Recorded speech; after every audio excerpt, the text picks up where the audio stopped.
What's up everyone, today we're going to be going over 808 patterns and just different things we can do with 808s. And if you're a beginner, this is going to be great for you because I'm going to go over the basics of starting an 808 pattern and how to build off of a chord progression. So let's get to the beat. We're in Logic. So yeah, how to build a 808 pattern. And we are going to lay down our first note and it's going to kind of go like this. Start by opening up a clean 808, lay down our first note. I have this pattern already set up and it's going to kind of go like this.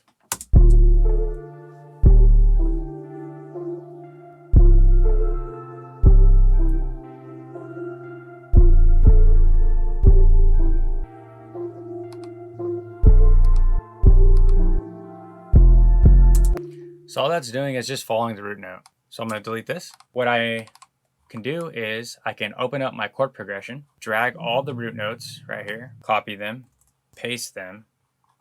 So now you got all these. Now you got to do now is just pick up the velocity. Now you got.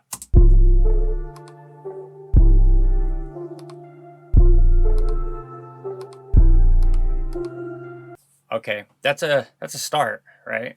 But obviously it's not what we want. What we can do is, what I first do is I turn on my metronome to help since we don't have a drum beat.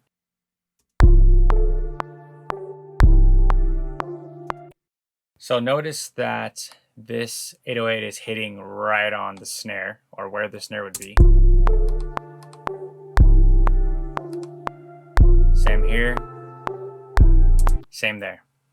So first thing that I would do, I would just move these off. Just about right there. We want that snare to come in and then the 808 to back it up.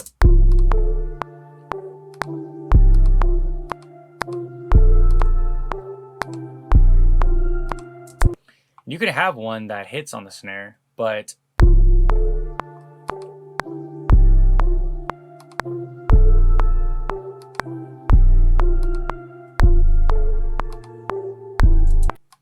same thing, move this over here.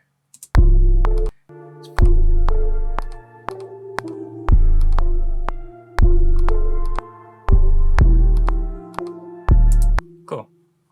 It's not a horrible 808 pattern. It's a beginning. This is the simplest way that you can do to start an 808 pattern. So I definitely recommend starting here. Another thing that is a common problem that I see a lot is just an out of key 808.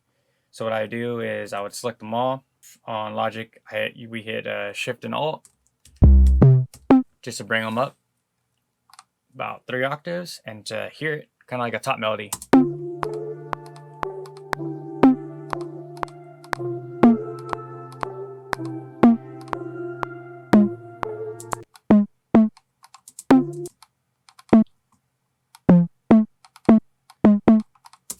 So you can see these are out of key.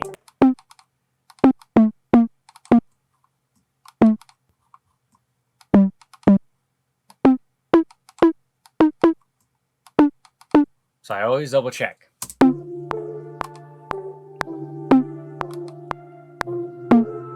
So now they're on key, just bring them back down.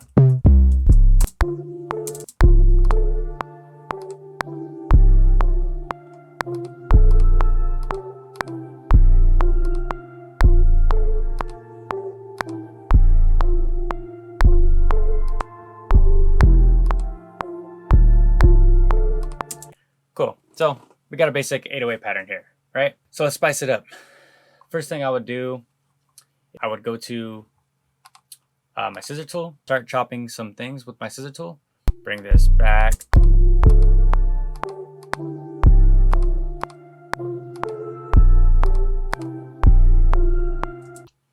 Maybe add another chop right here.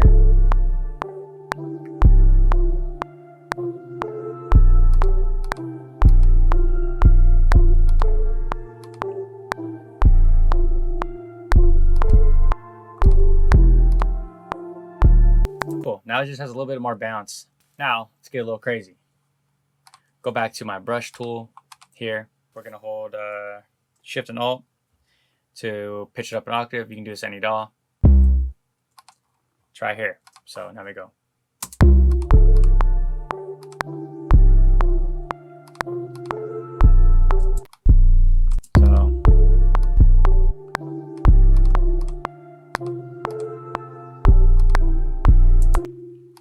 cut here. Then we go up here.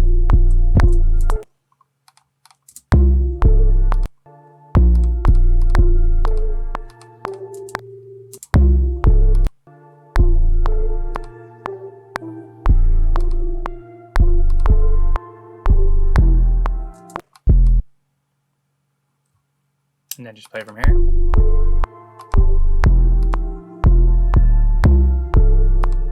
I'm actually gonna pick up the speed of this. Go about to 140. So a lot of producers, they'll actually do 2 octaves in the beginning. I've seen Tri-Freeze do that.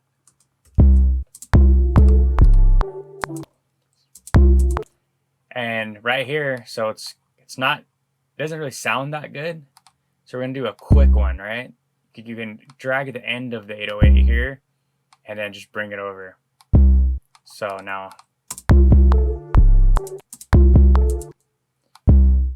and then we can go.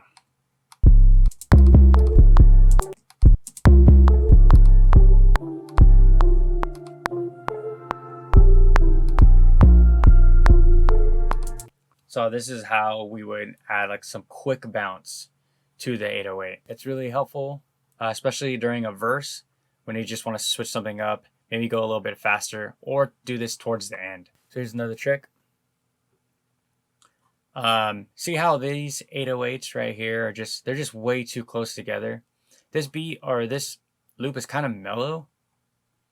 So what we want to do, if you want to do like rolls and stuff like that, we want to do that towards the end. I always recommend to let your 808 breathe.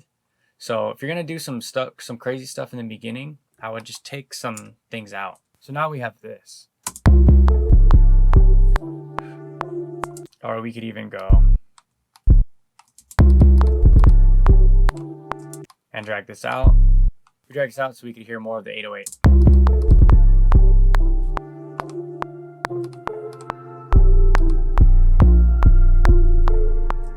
Right? See how that just added so much more bounce because we let this whole section right here breathe. Especially if you have a bunch of leads or pads or stuff that you really don't want to pan, you want to give the 808 the middle. So it's very, very important. Tip number 4, I think we're at, utilizing rolls. So at least in Logic, what we can do is we have the paintbrush tool. We just come right here and we go to our triplets. I know I've watched tons of tutorials with FL and you guys have hotkey for rolls. So let's just say we want to do a 16 triplet, right? I would drag out and I would just paint just like that. So now we have a roll.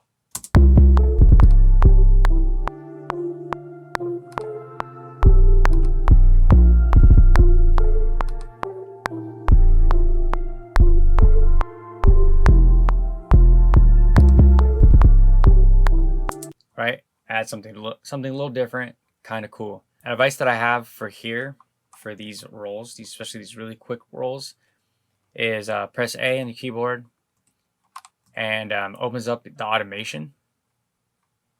So I would select this roll and I just draw an up automation right here.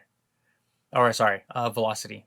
So it kind of just builds up to this little 808 roll. Right? You don't have to do that. It just adds just something different. Cool. So now tip number 5 is to play with the velocity. So we don't want all the 808s to be the same velocity. We obviously want them to hit hard, but changing up the velocity and even the length of the note can establish a pretty cool bounce. So for instance, here we have that velocity roll, and then over here in this next part, this 808 kind of cuts short, as you can hear right here.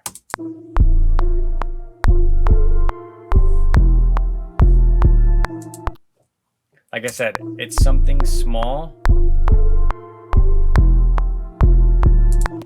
Something small, but it adds more bounce. Especially if you just have, like say you have a perk right here or a rim or a or any type of percussive instrument, really.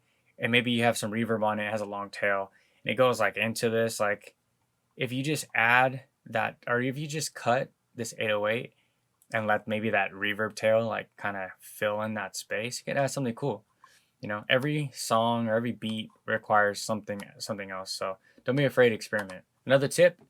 So sometimes you have a certain key and the 808 just doesn't sound right. Sometimes the 808 will just be hitting like maybe like down here, right? And it's just too low. Sometimes these low frequencies are just, or these low 808 rolls are just too low. It'll sometimes happen. So the best thing to do is just to pitch up your sample and or do a different key. It's gonna save you a lot of headache. I've had a lot of beats where I'm just like, oh man, like I really love this 808 and I love the key that it's in. But then as soon as I go into these lower octave rolls or lower octave 808s, it just starts to sound muddy. And just save yourself the headache and pitch it up. So that's gonna be the video. I hope I helped, and I hope that you learned something. If you could, I really appreciate it if you leave a like, comment, and subscribe. And remember to don't overthink things. This music production stuff is easier than you think, and just take your time. And until next time, later.